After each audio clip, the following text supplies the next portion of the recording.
ஆன்லைனில் 100 ரூபாய்க்கு மேலே விற்கிற இந்த டெடி ஸ்டாண்டு நம்ம ஹோல்சேல் ரேட்டில் வெறும் 25 ரூபாய்க்கு தர போகிறோம். வந்து பார்த்தீங்கன்னா செல்ஃப் அட்ஜஸ்ட் தான், ஜஸ்ட் டேப் மாதிரி இருக்கும். நம்மளே பிரிச்சுட்டு எங்கெல்லாம் தேவையோ இது மாதிரி சவுத்து இது ஒட்டி வச்சுக்கலாம். இது வந்து பார்த்தீங்கன்னா உங்களுக்கு வந்து இப்போ பாத்ரூமில் நீங்கள் ஒட்டி வச்சிங்கன்னா நீங்கள் டூத் பேஸ்ட் ஸ்டாண்டாக யூஸ் பண்ணிக்கலாம். கிச்சனில் ஒட்டி வச்சிங்கன்னா உங்களுக்கு வந்து ஸ்பூன் ஸ்டாண்டாக யூஸ் பண்ணிக்கலாம். பெட்ரூமில் ஒட்டி வச்சிங்கன்னா உங்கள் வந்து பென்சிலாக வைக்கிறதுக்கு ஏதாவது ஸ்டாண்ட் மாதிரி யூஸ் பண்ணிக்கலாம். மல்டி பர்பஸ் எதுக்காக யூஸ் பண்ணிக்கலாம். இது வந்து நீங்கள் பாத்ரூம் வச்சிங்கன்னா இப்போ நீங்கள் டூத் பேஸ்ட் யூஸ் பண்ணி வச்சிட்டிங்கன்னா அதில் தண்ணியில் சுட்டினாலும் இதில் உங்களுக்கு ஸ்டோரேஜ் ஆகாது.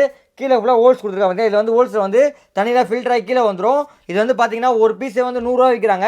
நம்மள்ட்ட இது மாதிரி வந்து 4 பீஸ் சேர்த்தே உங்களுக்கு வந்து வெறும் 99 ரூபாய்க்கு தர போகிறோம். ஸ்க்ரீனில் தெரிய வாட்ஸ்அப் நம்பருக்கு TEDDY டெடி மெசேஜ் அனுப்பிச்சுடுங்க. பைலிங் உடனே உங்கள் இன்பாக்ஸ் வந்துடும். வாட்ஸ்அப் குரூப் ஜாயின் பண்ணிக்கோங்க. இன்ஸ்டாகிராம் பேஜை ஃபாலோ பண்ணிக்கோங்க. டெய்லி வீடியோ போட்டே இருப்போம். ரேட்டு அடிச்சு உடச்சு தும்சம் பண்ணிட்டு இருக்கோம். ஒரு பீஸ் 100 ரூபா விற்கிறாங்க. நம்மள்ட்ட இது மாதிரி 4 பீஸ் சேர்த்து 90 ரூபாய் தர போகிறோம். நம்மள்ட்ட ஹோல்சேல் இருக்குது, ரீட்டெயில் இருக்குது. நீங்கள் கடை வச்சிருக்கீங்க, நம்ம ஹோல்சேல் வேணாலும் நம்மள்ட்ட ஹோல்சேலில் காட்டுறேன் வாங்கிக்கலாம். நீங்கள் இல்லை நம்ம வீட்டுக்கு பர்டிகுலர் பீஸ் சிங்கிள் பீஸ் வேணாலும் நம்ம இது மாதிரி 4 பீஸ் சேர்த்து 99 ரூபாய்க்கு தர போகிறோம். ஸ்க்ரீனில் வாட்ஸ்அப் நம்பருக்கு TEDDY டெடி மெசேஜ் அனுப்பிச்சு டக்குன்னு ஆர்டர் ப்ளேஸ் பண்ணிக்கோங்க.